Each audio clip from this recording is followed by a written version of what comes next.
کئی خامد ایسے ہوتے ہیں ذرا ذرا سی چھوٹی چھوٹی باتوں پہ، نکمی باتوں پہ فوراً غصے میں آ جاتے ہیں، اور پھر خود کہتے بھی ہیں حضرت میں باہر دفتر میں ہوتا ہوں بڑا ٹھیک ہوتا ہوں، دوستوں میں ہوتا ہوں بڑا ٹھیک ہوتا ہوں، پتہ نہیں گھر جاتا ہوں میرے دماغ گرم ہو جاتا ہے، پتہ نہیں دماغ کو گرمی چڑھ جاتی ہے۔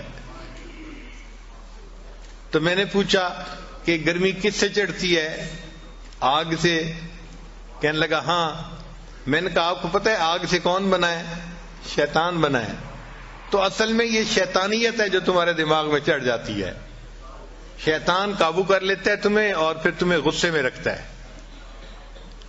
تو ہر وقت چھوٹی چھوٹی بات پہ غصے میں آنا یہ بری بات ہے، ایسا نہیں کرنا چاہیے۔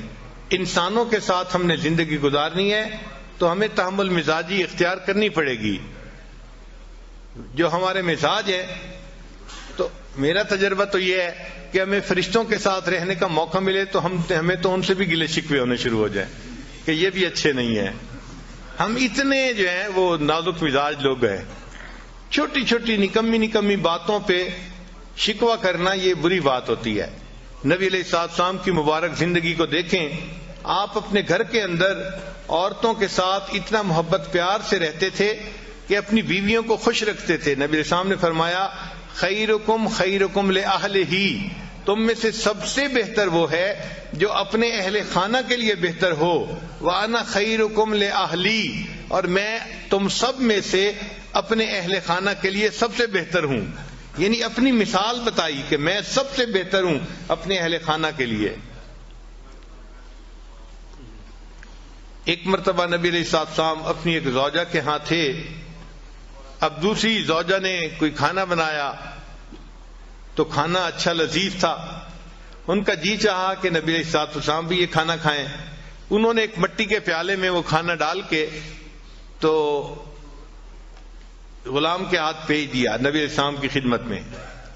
تو نبی علیہ السلام تو دوسرے گھر تھے، جب وہاں کھانا لے کے وہ بندہ آیا تو اس نے کھانا پیش کیا، تو نبی علیہ السلام نے عائشہ صدیق عنہا کو فرمایا کہ اچھا آپ یہ کھانا لے لو۔ اب ان کو طبیعت کے اندر ناگواری محسوس ہوئی کہ میری باری کا دن ہے تو کھانا بھی مجھے سرو کرنے کی اجازت ہونی چاہیے، یہ کیا ہوا کہ میرا دن ہے اور کھانا کسی اور کی طرف سے آ رہا ہے۔ چنانچہ انہوں نے کھانا جو پکڑا تو اتنا بے دلی کے ساتھ کہ جیسے انسان ادھورے من سے کوئی کام کرتا ہے، اور وہ پیالہ زمین پہ گرا اور ٹوٹ گیا۔ اب ذرا سوچیں کیا سین ہوا ہوگا کہ کھانا جو لے کے آیا تو وہ پیالہ ہی ٹوٹ گیا، کھانا بھی نیچے گر گیا۔ ہم جیسا کوئی ہوتا ایک طوفان کھڑا کر دیتا، تم بدتمیز ہو، تمہیں سمجھ نہیں، تم یہ ہو، تم فلاں، پتہ نہیں کیا کیا القاب ہم ایک منٹ میں اس کو دے دیتے۔ مگر نبی علیہ السلام تحمل مزاجی سے اٹھے اور آپ نے دو کام کیے۔ پہلا کام یہ کیا کہ وہ جو پیالہ ٹوٹ گیا تھا اس کے بدلے میں حضرت عائشہ صدیق عنہا کے گھر کے اندر سے ایک پیالہ لے کے وہ اس کو واپس دے دیا، بھئی وہ پیالہ ٹوٹ گیا، اس کے بدلے تم یہ پیالہ لے جاؤ۔ اور پھر اسے فرمایا غارت امو کی، اصل میں تمہاری والدہ کو غیرت آ گئی تھی اس لیے ایسا ہو گیا، یعنی اس کو سمجھا بھی دیا۔ تو یہ عورت کی فطرت ہوتی ہے، اس کو کچھ چیزیں فیل ہوتی ہیں، شریعت نے بھی اس کا پھر لحاظ رکھا ہے۔ تو دیکھیں نبی علیہ السلام نے کتنے اچھے طریقے سے اس معاملے کو سلجھا دیا۔